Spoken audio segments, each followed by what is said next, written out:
Welcome, podcasters, to Crystal Clear Moments. I am your podcast host, Crystal Blackwell, and I am so excited about this guest. Okay, I know you guys always hear me say that, but the reality of it is, if a guest is on my podcast, I am excited about it. I just don't invite people, and they don't accept unless I, in my heart and soul, believe that they're going to be of value and really can share their crystal clear moments with you. So remember, Crystal Clear Moments is about you sharing things about your life that cause you to pause or pivot or transformational, or you can almost even manifest a crystal clear moment. We're going to be talking about that at the very end as well. So today, I want to welcome Dr. Velma Traham. So let me give you a little background about her that I don't even think she remembers about this. You might remember this, but we were gently introduced about 4 or 5 years ago. You just moved in town by Clovis Campbell. Oh. And it was a very gentle, I think I called you once, you called me back, and it was right after COVID, and we both were very, very busy. And I sensed it, I think you sensed it, and you know, I think this is a moment where we have to pause. Sometimes when people are you introduce and you're busy, it's okay. I really felt like you were busy, I was busy, but I remember him speaking, you know, great things about you, and I kept that in my head. Like I knew, okay, this lady's doing, she's about something, because for one, he's never did that with me, because Clovis knows how I am. I don't do messy. I know that's You know, right. I do greatness. I do people with purpose. And I kept it in my head, like one day we're going to connect again. And I just sat with that and continued doing my thing. But I watched you. I'm a watcher. And I watch people because to me, I value actions. You can talk all day about your stuff, all day. And I'm the one that's like, show me. Really, I mean, that I'm just an act, and I think I've always been that way. And so because of that, my friend group is very, you know, very different and unique, different backgrounds, cultural, socioeconomics, because I look at people's actions, which is driven from their value system. So, and another thing I wanted to share before I dive into her bio, which is phenomenal, is that when I asked for Dr. Traham to be on my podcast, we had a Zoom. And I'll tell you why I wanted to do a Zoom. I wanted you to get to know me because I wanted you to know who I was and what I was made of. I just got that sense that was important to you. So I was like, let me schedule something so she knows that I am credible. Like, this is someone that I want you to know this right away because I want to get there. And we don't have time, right? Yeah. So I want to get there. So I wanted you to get to know me and know that I'm not taking your time. Yeah, I just got that sense that you're a busy woman and you have a lot to do. And I honor that in you. And I wanted you to know that the time you spend with me is going to be good time. It's not going to be, I'm not going to be taking you away from what you're charged to do. I want to add to that. So I wanted you to get to know me, know what I was made of already as a foundation part of our relationship. Because I just believe we're going to be friends. I'm going to tell you that right now. I just believe it, how it's going to work out. God's got that. So I wanted, my purpose really was for you to see that I'm not some random just pulling you away from what you have to do. I get it. Like, I get your movement. I'm watching, and I'm super proud of you. I'm watching you do this. So Dr. Traham, let me give you her background. First of all, she showed up in Arizona like a tornado. Got folk crazy. Girl, you know you got folk crazy coming up in here like a tornado, but I love it. I love when people show up bold and big and purposeful. And that's how you showed up in the valley. And I love that about you. You showed up and this is who I am. I love that. We don't do that enough. We don't, as women, especially Black women, we don't. We've been told to hold back and if we do, we're cocky and arrogant. And that's not. It's confidence and assertiveness. So I love that you came in like a tornado in a city, in a state that we don't have them. So you know it was noticed. I noticed it, and I took note. I love it. Best-selling author, business consultant, keynote speaker. I've heard you speak before. When you got your award last year in Scottsdale Diversity Champion Award, I was there. I heard you. I saw you.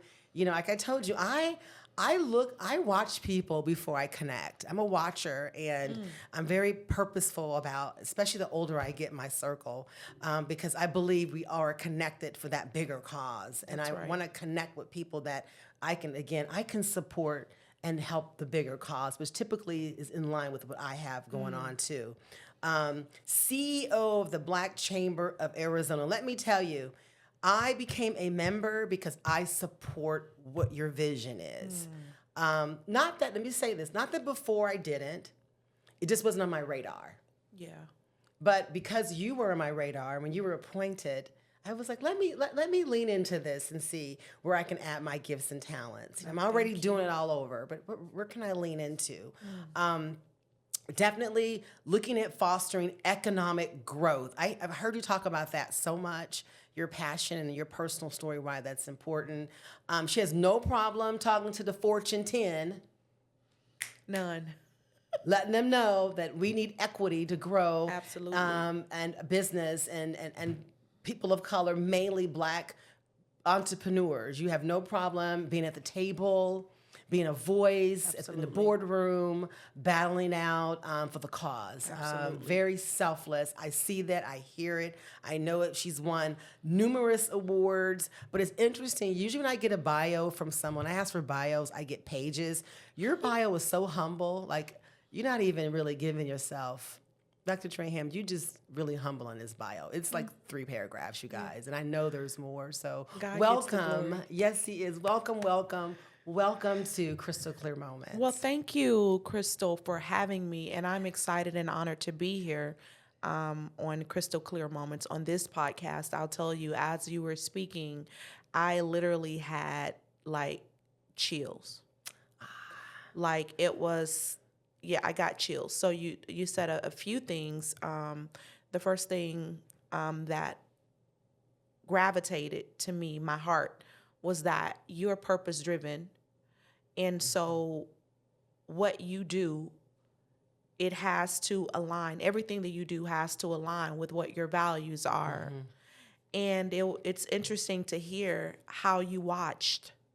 That is wisdom. It is wisdom to watch. A lot of people are just so quick to just dive into things and to just be on I call it the flashy syndrome bandwagon. Anything that looks flashy, a lot of noise. Oh, yeah.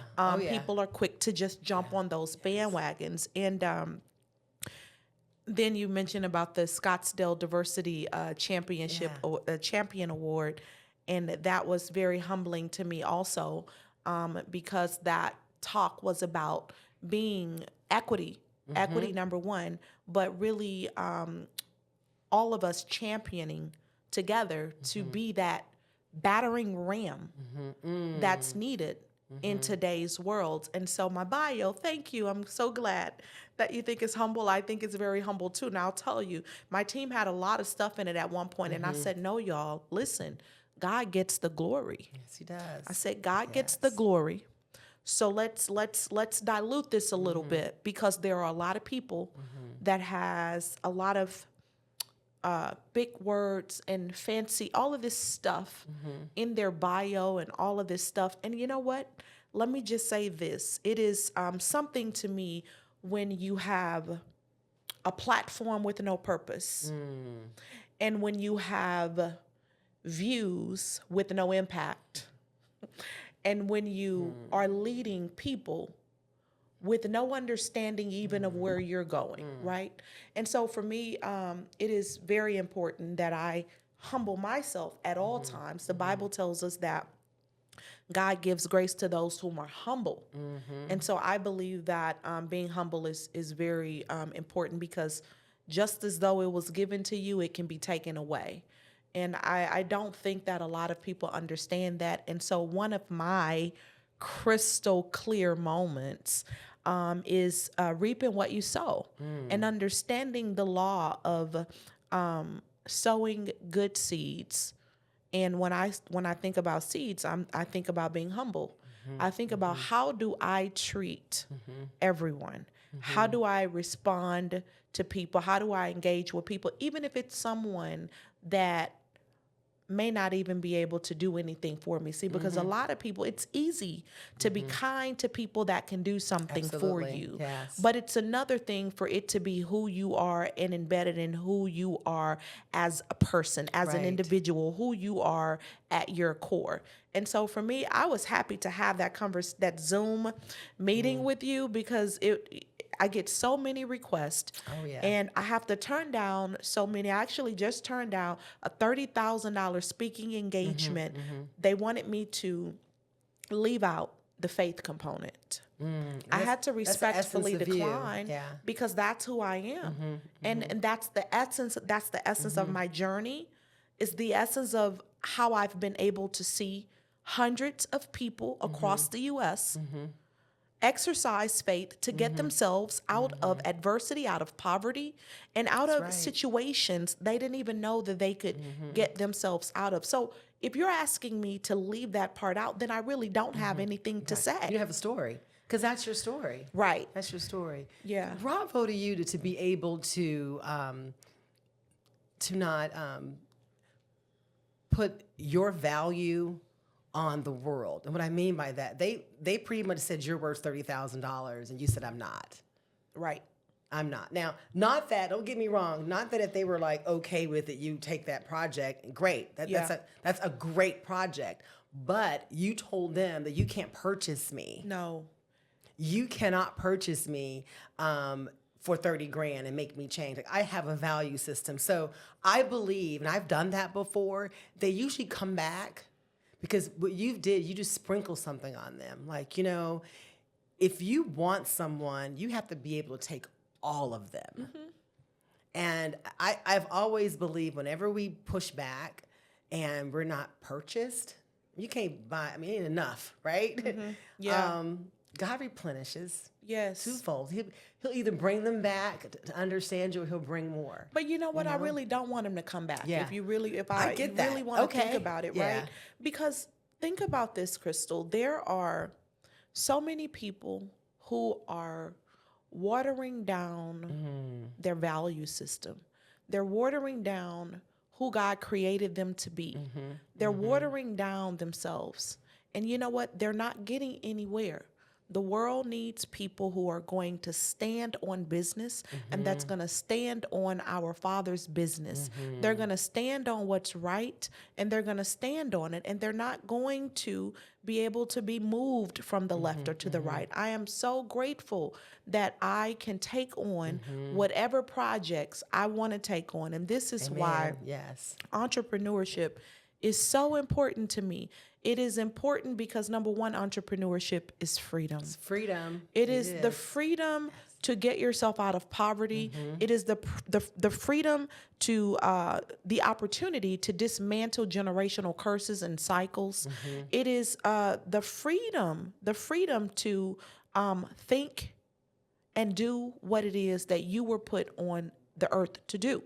See, a lot of times, and people don't get into this, and I think that if more people got into talking about the why, what on earth are we here for? Yes. I think if we get back to the basic foundation of understanding that we were created to solve problems. That's right. We were put on this earth as one body with many moving parts to create on earth as it is in heaven to do the work that we're supposed to do. So a lot of us don't understand that. And so if we don't understand our purpose in life, what happens is whatever someone comes to us with or whatever is given to us, we'll accept it because we don't know what our purpose is in life. I am very clear that I am on earth to help people to instill hope, to bridge the gap between public and private companies and our underserved communities. See, they have the resources. Yes, they do. Right. There are systemic barriers that are and were in place. We're getting better, but we're still here. We're still fighting the good fight. And I don't care what anyone says. But the thing is, they're here, we're here. And a lot of us will say, we don't need them. No, we do. Yes, we do. They have the Yes, resources. yes, we Many do. of them were born into wealth. Right. Many of them were, they know how to create and generate wealth. And we can learn from that. We can learn from them. They're our allies. And a lot of people want to stay in this circle of everyone that was, raised, born and raised, disenfranchised. Comfortable, safe. If we're going to do anything, we're going to have to unlearn. Yes. And this is a crystal clear moment for me. It's one of the things that I had to do. I had to unlearn a lot of the things that I learned growing up as a Black girl in Houston, Texas, in Third Ward. My mom was a drug addict. She had me at the age of 14. My father was not in my life, but I decided that I was not going to allow my end to look like my beginning. And so in that, I knew early on that I can pursue entrepreneurship, which was going to be my pathway out of poverty, and which was also going to be my pathway to help millions of other people around the world to also get themselves out of poverty.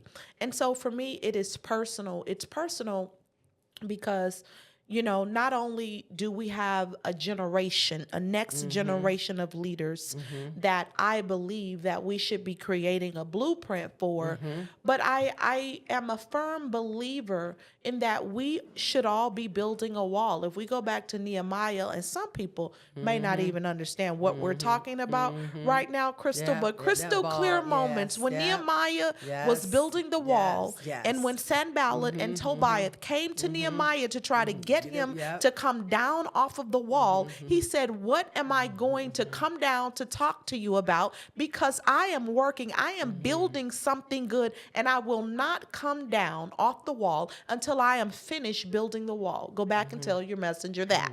And so in that, I think that a lot of us are doing a lot of things for show, Crystal. And for me, the crystal clear moment is ain't nothing for show.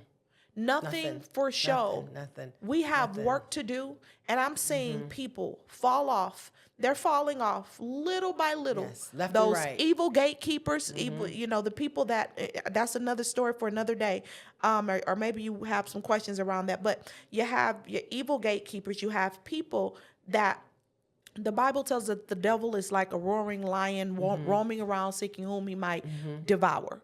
You have people that is what their intentions are, to keep us oppressed, to keep us depressed, to keep us in a state of stagnation where we are limited in our thinking, we're limited in the things we do, we're limited in our ability to move forward because we're diluting our purpose and our destiny here on earth. To blend, to water. So let's talk about the evil gatekeeper, because I think that that could be a crystal clear moment for others who may not even know that there's evil gatekeepers out there, and they may have them in their lives, and we got to call it out. You got to be able to identify these things. You can't move forward till you identify where the enemy is and where he's playing in his name. So talk to me about what are some of the evil gatekeepers. I'm thankful that you want to dive into this, because oftentimes I just kind of stay away from it, but it's important because to your point, it can help a lot of people. I'll tell you, when I moved to Arizona, I'm going to speak about Arizona specifically. This is November. I can't believe how fast time has went. But 4 years. When I got to Arizona, I knew that I was coming to Arizona to solve problems. I knew that I was coming to the desert to set the captives free. I knew that. I didn't know exactly what that would look like, but I knew that if I was going to go to Arizona, where it's hot as hell in the summertime, I was going to come to Arizona to solve problems, and I was going to be laser focused on just that. So when I got an opportunity to just survey the landscape, understanding did a SWOT analysis, strengths, weaknesses, opportunities, and threats, to really understand what was happening here, because there was some data that was put out from the state of Black Arizona and GPEC. They partnered to do this data report on the economy, the Black economy, business economy here in Arizona, in Phoenix. And you know what? It was disheartening, Crystal. It was disheartening to see that the data had been the same for decades for Black Americans in Arizona. For me, that didn't sit well. And it didn't sit well for a couple of reasons. Reason number one, there are a lot of money that are going to gatekeepers. Their money is going to gatekeepers. But if the data is not moving, if the data is remaining the same, and there is a certain coalition or group of individuals, gatekeepers, evil gatekeepers, that are controlling the commerce and that are controlling resources, it means that our businesses aren't getting access to the millions of dollars that's been given out to gatekeepers to move our economy forward in Arizona. Now, here's the thing. I hear a lot of Black people saying, and I've heard this, they're saying, you know, people don't do nothing. The white people don't support the Black people here. And I always have to correct them. Right. I have to correct them. I have to tell them. First of all, let me say this. I was recruited to Arizona by white people. I have white people, Jewish people. I have all types of people on my boards and within my companies. That's not the issue. These people are pouring into the communities. Now, who they're giving it to is a challenge. So I began to pray because I needed to understand the warfare that I was coming up against, and I really didn't know that it was that bad. I didn't realize it was that bad until I started to attend this revival church in Peoria, and I started to learn about gatekeeping, strongholds, diabolical networks working to stop, hinder, limit, all of that. And so I knew that I had to fast, and I knew that I had to really gain a spiritual understanding to understand the weapons that I was going to be up against in Arizona. In that, I launched a couple of programs because I wanted to just see if it was the people that they're saying don't want to see the Black people move forward, or I wanted to see if the Black people would show up, because I was hearing things like, oh, the Black people in Arizona ain't going to show up and the white people don't support the Black people. That's what I continued to hear. So the first program we launched, it was a real estate accelerator program connecting minority businesses to real estate investment opportunities. Because if we're talking about closing the racial wealth gap, we need to understand how to invest. We need to know how to buy a home. We need to know all of that stuff. That program was very successful. Then we launched the Impact AZ program, which is a contracting readiness program to help businesses get access to contracts and learn the ecosystem and learn the foundational pieces of getting access to contracts. Now, to fast forward, what I did, it was very intentional because I wanted to put KPIs, key performance indicators, to every program that I had any association with. Because at the end of the day, I wanted to be able to go back and see how we can help this data to change the data. I didn't get the funding I needed for the program. The same people that had all of the money for the Black programs, I didn't get it. I prayed about it. I funded the program myself. My first investor was JP Morgan Chase.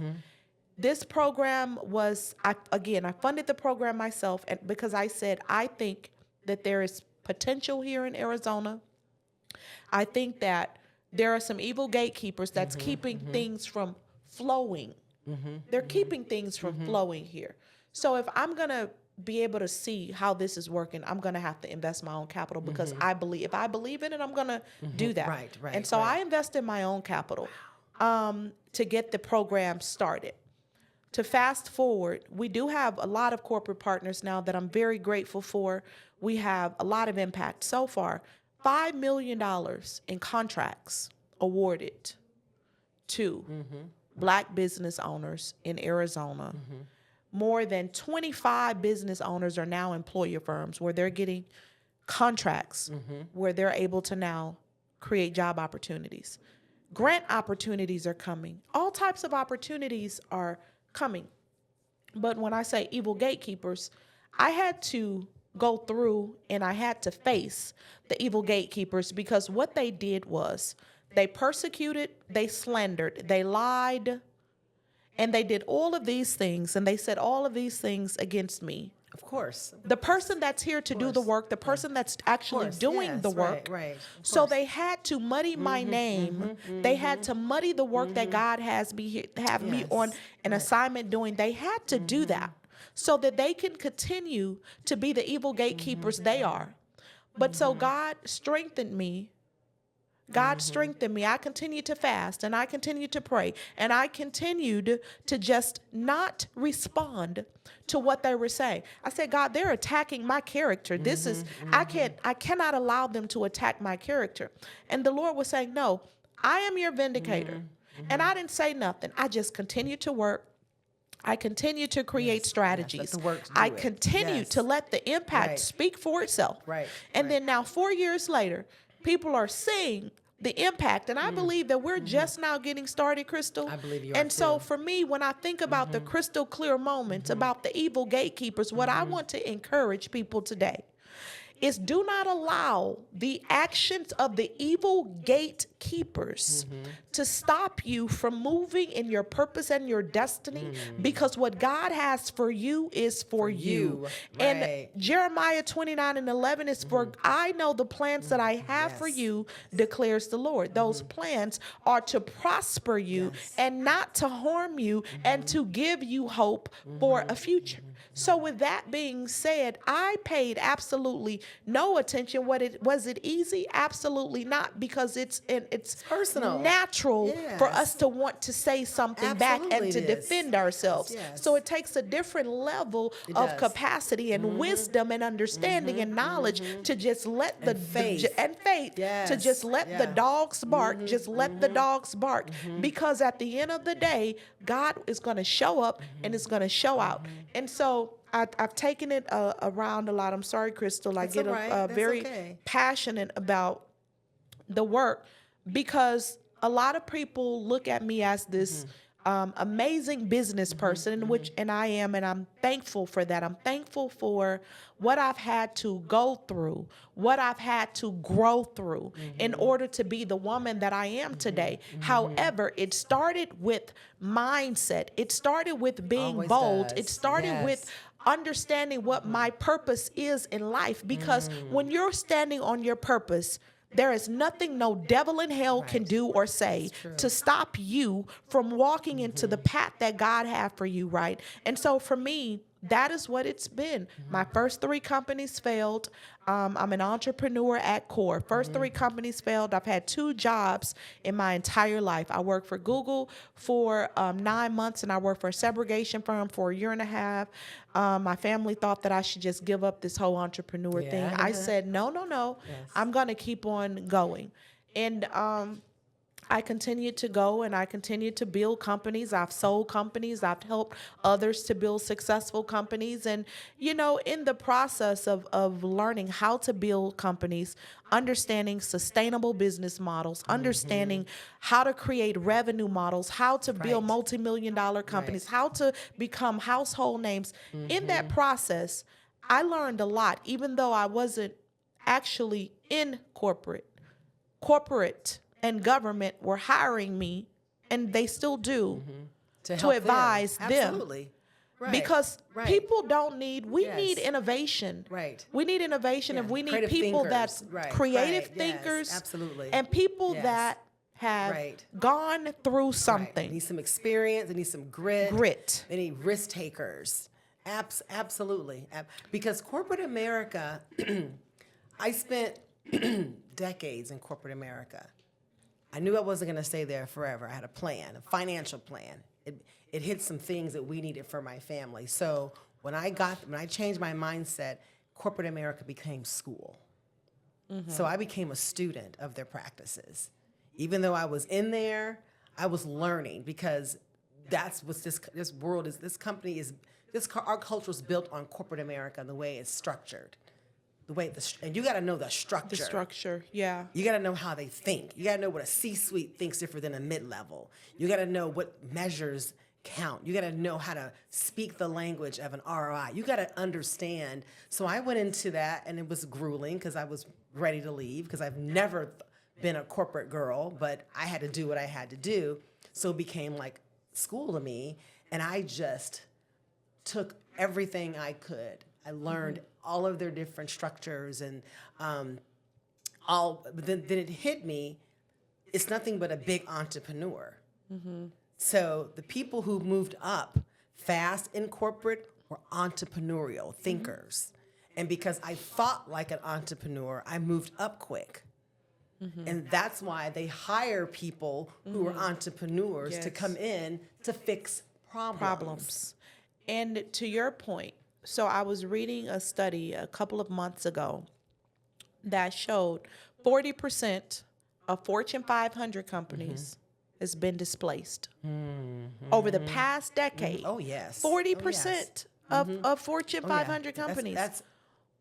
They've been displaced, and they are being disrupted by innovative entrepreneurs that are trailblazers, and they're problem solvers. It's a different mindset and skill set that entrepreneurs bring to a corporate structure. I love my friends in corporate. I really do. I have a lot of amazing friends in corporate. And now I'm, as the CEO of my own consulting company for 12 years, and now the CEO of the Arizona Black Chamber, from a corporate perspective, most professionals, they strategize a lot.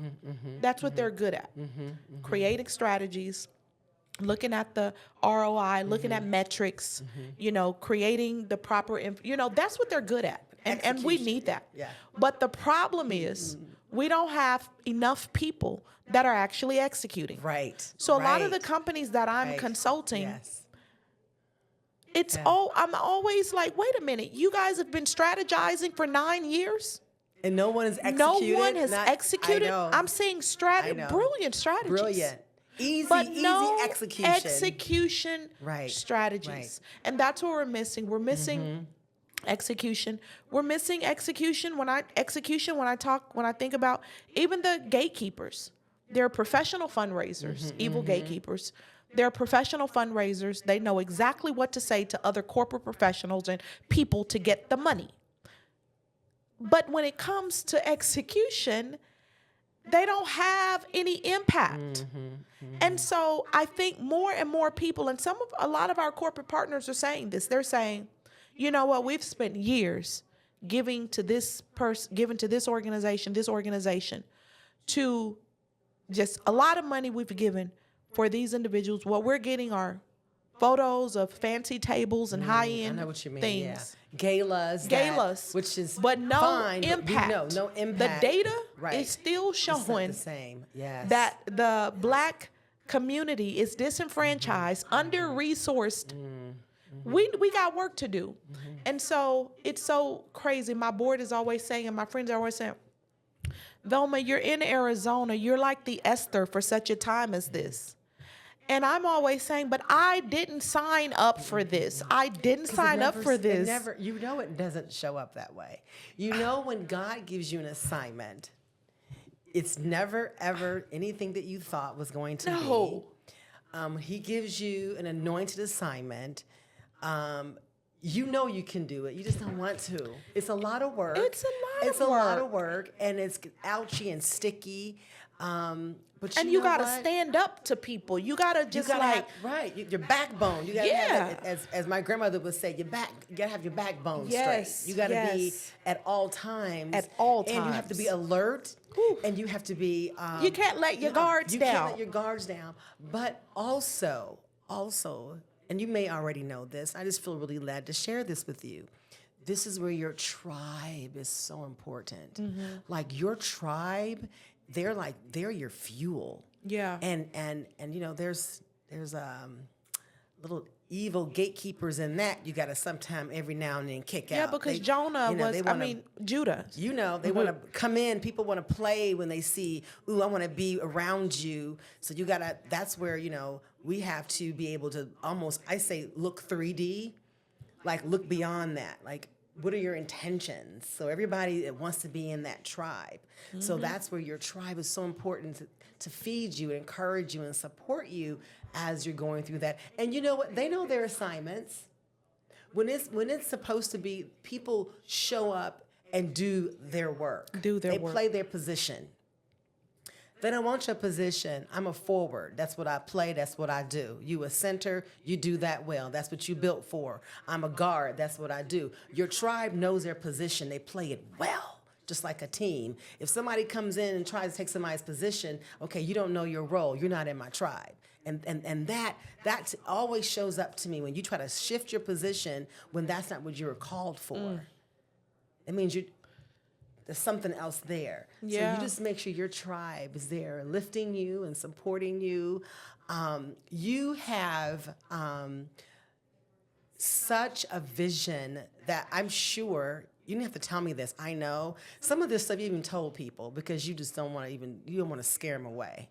That what God has showed you, what you need to do here, probably frightens you. Mm-hmm. That's good. Sometimes it's okay to be a little scared. Mm-hmm. We work good, fearful sometimes, right? A little edgy. Whatever he showed you that you need to do here, do it. Do it well. And, you're thick enough to take the hurt. You already been through that. Ooh. It's not fun, but you can handle it. Yeah. It's not fun, but you can handle it, right? You know what I mean? Mm-hmm.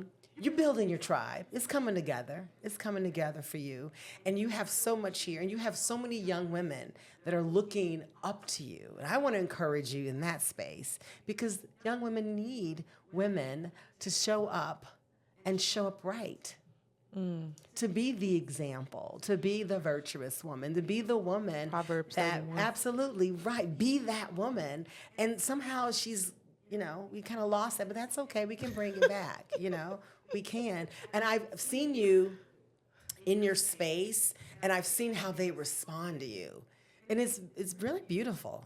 I like to see that. I like to see it. You're a mentor at heart. You can't help it. Yeah. You can't help it. You're going to coach somebody. You just can't help it. You just be like, "Sir, come here. You need to, come on, aunties, get ready to talk. You just need to know this." I get that spirit. I really do. We can't, people like us, we can't help it. You just do.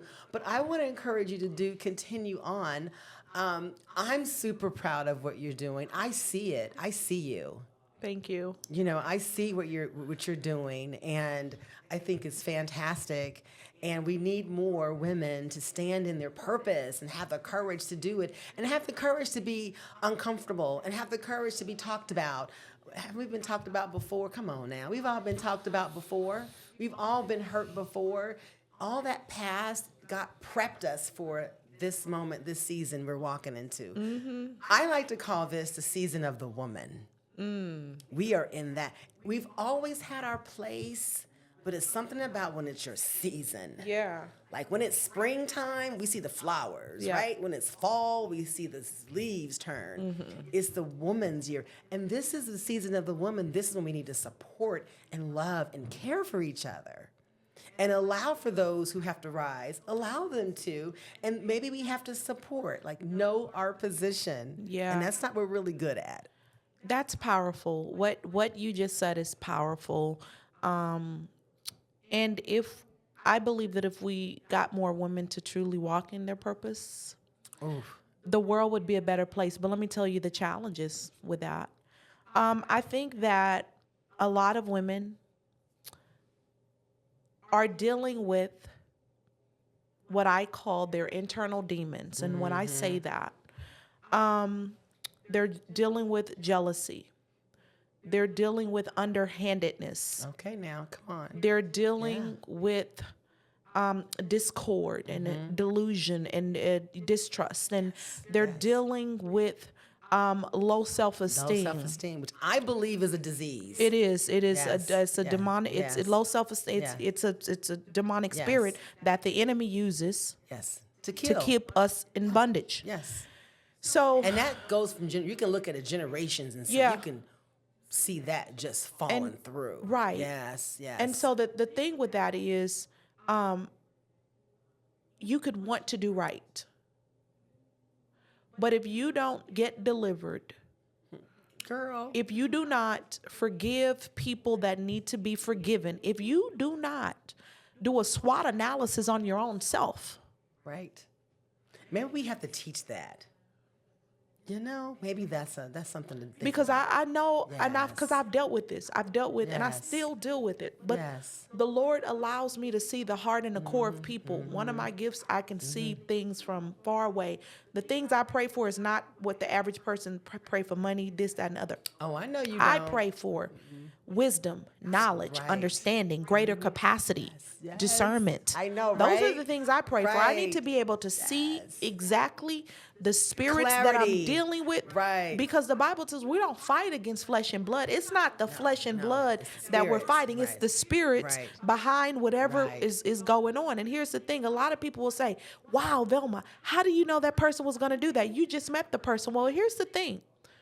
It's always the same spirit. It's pattern recognition. It's a different person, but it's the same spirit. Because the enemy is not that smart. He's not that smart. We just make him smart. We have to understand he only has a couple cards to play, especially when it's about you. Yeah. And when you know yourself and you have a good mindset, you already know what card he's going to play. Yeah. Oh, he's going to play the low self-esteem card because that's the area I may need to focus on. Okay, that's the card he's going to play with me. Yeah. He's not that clever. We empower him. Yeah. Or it, or whatever, you know. That spirit. I would like to just encourage more women. I mean, as we come to the end of the year and going into 2025, to do some real deep soul searching.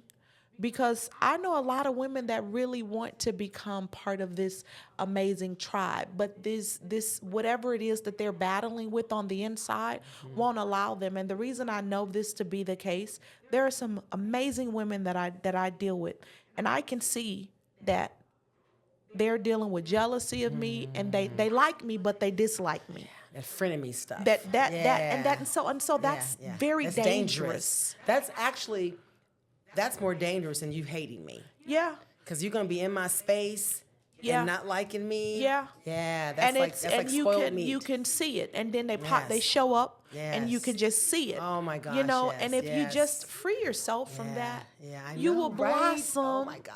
People will blossom. I see that too. I know it. That's a hard C. It is a hard. That's a hard C. I know what you mean by that. You know, it's just interesting. And so I believe that we should all walk in our boldness. We should all walk in our authentic selves. Like people always say to me, it's interesting how you show up. You be fashionable. Sometimes you snatched all the time. And I'm like, I should not have to wear a dashiki. No, why not? To show that to be the person that I am. No. No. I am who I am at my core. It's part of excellence. It is part of excellence, and I'm sorry I have a body. I'm so sorry. Right, it's just I'm sorry. I heard that. I'm sorry, but it ain't nothing I can do about it. And I'm not gonna put a dashiki on to cover up what God gave me. You know, so that's funny. That is funny. You know what? I'm going to be the last statement, and I'm gonna make. We're gonna wrap up. First of all, thank you. This has been, I've got to get you back. I got to get you back again because there's some areas about I think we can dive into and maybe even like a series for the women. I don't know. I'm really feeling I need to tease it out. Make sure that's okay with you. Something that you line up with and you feel that's important to use this platform for. But thank you for just being able to feel safe to go in your spiritual lane with me because I get it. And I lean there, and I understand the walk on water moments that you have to just exhibit. You have to really lean on faith, and you got to walk on water to get things done. And it's only faith that can get us there. I relate to that. Thank you for your honesty and transparency. I love it, girl. We got to keep it real in this world because it's craziness, right? Faith. I want to say something really quickly about faith, and it's because a lot of people try to correlate faith with religion, and it's two totally different things. Oh, it faith sure is the substance of the things that you hope for, and the evidence of what you don't see. Absolutely. Yeah. So I wanted to say that because a lot of people say, "Oh, this is religion." No, I'm talking about faith. Yes, that's so true. Yes, and we will end on that. That's a good take-in. And if you want to, please, download my podcast. Thank you so much. I'm just so full. I got to process a lot what you shared. Leave comments. Reach out to me at crystalblackwell.com if you have questions. I'm going to leave a couple of your links on my show notes, like Black Chamber. Check it out. Some good stuff going on. Anything you want to share. But thank you again for being a very special guest, a beautiful person inside and out. Thank you. And I just look forward to what 2025 has for you and me, girl. Both of course, of us, absolutely. Right? We're one body with many moving parts. Absolutely. You got it. Thank you. Thanks so much. And thank you guys, and enjoy your time.